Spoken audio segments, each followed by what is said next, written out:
What's up, everybody? So I have a PSA order here. This is 15 cards that I sent off for their vintage special in March. It came back on June 20th, so just about 3 months for 15 cards, which is, I got some stuff to say about that, but it's neither here nor there. Regardless, let's go through them. It's all Yankees cards, and I just sent them in. I didn't really have high expectations for the grades, and I actually don't mind that they're lower just because I like the way that the, vintage cards look slabbed up, regardless of, they can't be horrendous condition, but, I don't know. I'm okay with most of the grades. Anyway, so I start off with this one because originally I thought I got it, and I was like, it says Bobby Mercer on the card, but they put Bob Mercer.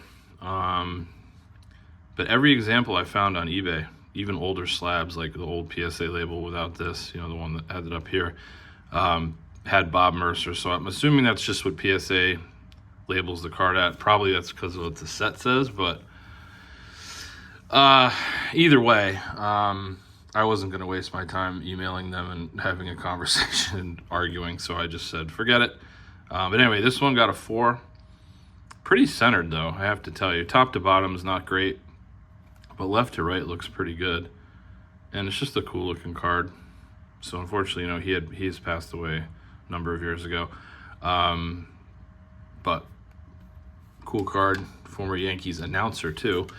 This one I was pretty happy with. It says 60 tops, Gil McDougall. Got a 5. EX5. There's the back. 60 tops, Tony Kubek. Got a 4. Mostly got a lot of these raw. I think I had picked up a couple in some lots a while back, and yeah, the condition wasn't great on a lot of them, but I didn't think that really looked bad. And actually, this one here, man, this card doesn't look terrible to me. Geez, I don't know. I don't know what warrants a 4 on that card. It's a pretty sharp card for 1960. But regardless, I'll take a look at that one a little bit more. As you guys know, over the years, obviously my channel came back last year, sometime, I think 2023 in the spring.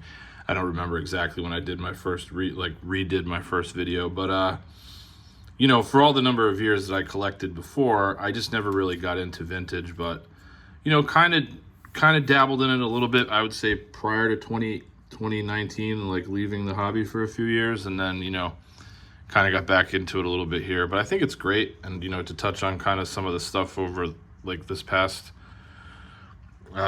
weekend or week from Hobby Palooza or whatnot,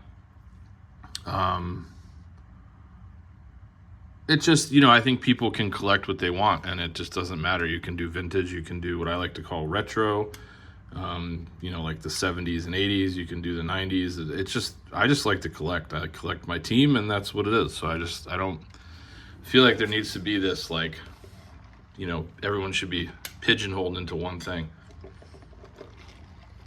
Sorry, I'm taking a sip of coffee here. Anyway, that's just my opinion on it. I don't think we should be looking at other people, talking down about any other people that collect a certain way just because you collect a certain way. Collect what you like, and just leave everyone alone. How hard is that, right? This one was a real nice surprise. So the 76 tops, Ron Blomberg, in a mint 9. So pretty stoked on that one. Looks great. Gotta love that hair and that mustache. This is cool. This one got a 5.5 EX Plus 66 tops, Elston Howard. This one I knew wasn't going to do that well, but it was in a lot, and I don't know. I kind of just liked the condition, or the centering of it a little bit, and the back was bad. I knew the back was bad, but I figured whatever. Good plus 2.5. It's one of those things too where it's I think other people have said it too, sometimes vintage looks better, kind of messed up. I don't know. I know high grades are desirable, but if you're not obsessed with value, like I think a lot of people are, then it's just fun to kind of get them in like the condition that they are in, and they're old, and that's what they are. So there's a 2.5 on that one. I had, is it 2 of these? No, it must be another one. 76 tops, Thurman. Got a 5. Like that one. And then we've got the 72 tops, Thurman Munson, in a 3.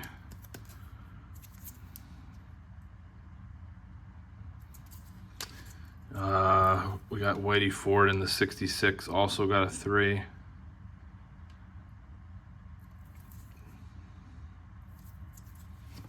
Love this 75, even though it's a 3.5. Such a cool card, man. That's set. 3.5 VG Plus. And then we've got the 73 tops Thurman in a 3.5 as well. Centering on this one's pretty bad, and then you see the back is just rough. But yeah, it was like a lot of like Yankees vintage cards, and I think I picked them up and I was like, we'll send some of these in.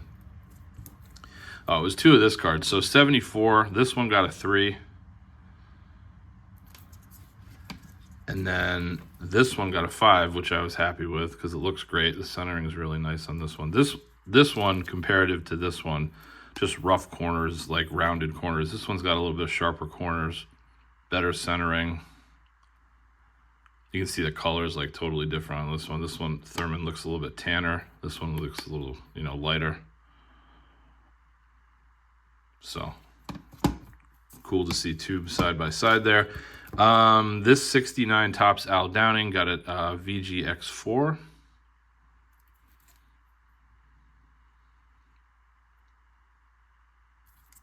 Very cool. And last but certainly not least, one of my dad's favorite players growing up, Clete Boyer. And this is a VG3 on the 61 tops. Cool image though. And that's really it, guys. Overall, I'm satisfied with what I got back. I was not satisfied with the turnaround times, but I mean, I feel like that's just beating a dead horse at this point, right? Why are we even going to complain? That stuff's like probably never going to change with them. I like to send to SGC more at this point. That's just how I feel. But again, do what you want. It's your money. Spend it how you like. Waste it how you like. Do whatever you want with it. I think that's something we just forget in this hobby, that it's what people want to do, and whatever they want to do, let them do it. As long as it's not harming you in any way, I don't know, just leave it alone. But I don't think there's a need to be, ripping on people because they collect ultra modern or just because, even, and the flip side either, because they collect vintage either. Like, let them do what they want. But, hey man, it's all just one big card collecting family at the end of the day. So keep it positive. But also don't be afraid to call people out on their BS, especially these companies. Let them know if you're dissatisfied. Let them know that they did a lousy job. And that's just how we move forward here. All right, guys, I'll see you later in another video. I got some pickups to show.